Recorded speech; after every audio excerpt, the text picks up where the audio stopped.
All right, the fourth section is experimental and prismatic. This is actually my favorite thing to do because you can use things that you probably never thought you would be able to use while you're working in watercolor media. So the first one that we're going to do is just a random experimental technique with maybe some wet and wet, but we're going to add rubbing alcohol. And on this side, we're going to add salt. All right, so let's do that. Anytime you're using alcohol or salt, you want a good amount of pigment. So you don't want it to be super light like I have here or super light like I have here. It doesn't always work as well. So what I want to get is a nice strong amount of pigment. So a little less water.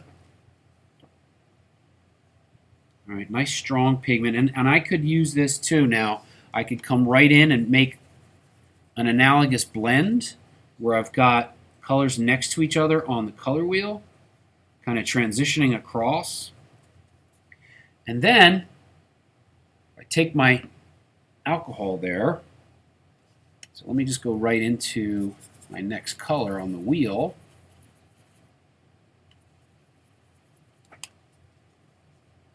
Got my red violet. All right, a lot of pigment. Okay, now if I just take the alcohol and drop,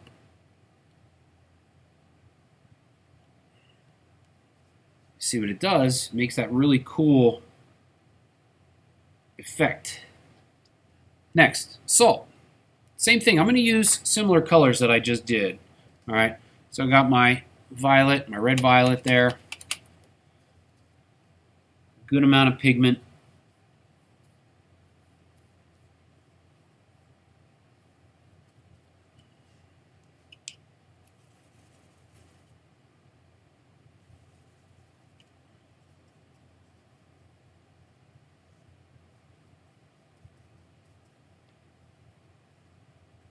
Kind of gradated that out a little bit.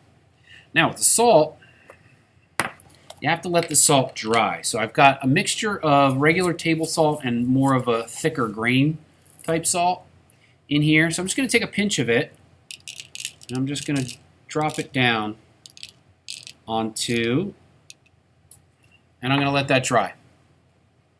While that's drying, I'm going to work on the last section, which is just a prismatic. When we do the project, you want to have the ability to create a transition in tone. So if I'm going red, orange, yellow, green, blue, violet, I want to have a nice way to transition that. So the best way to do that is to work on a damp surface. So I'm going to paint this area wet first. Not a ton of water, just a good amount of a damp surface here.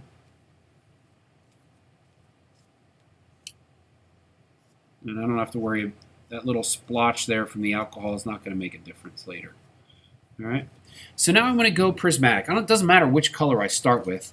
I could start with green. And I come in here with some green. And as I transition across the prismatic wheel, green, get a little more pigment in there. So I'm doing a wet and wet.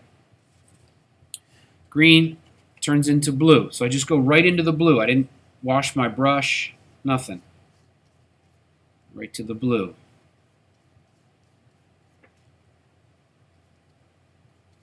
And then, of course, I am going to clean my brush.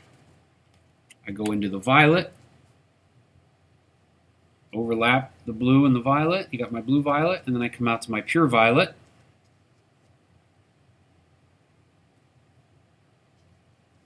A little bit of water there. Now I go to my red violet.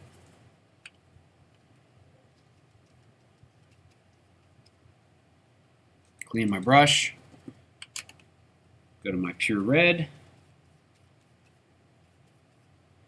and I clean it because orange is lighter than red. So I get my red orange in here. Oh, I need a little bit more pigment. That didn't come up all that hard. There we go. So I got my red orange, my pure orange,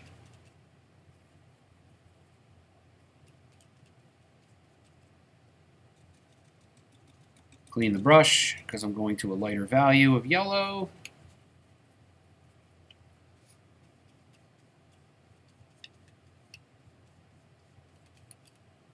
Got my yellow orange.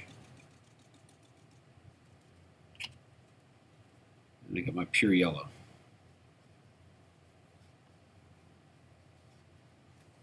It just creates a nice, cool, wet and wet transition that can be used to create any type of atmospheric representation that we want to use. So now I just have to let this sit. My name is on it, and I'll let it sit on the drying rack. Once it's all dry, you're going to see some interesting things happening from where the salt was, depending on how well or how much pigment the salt absorbs.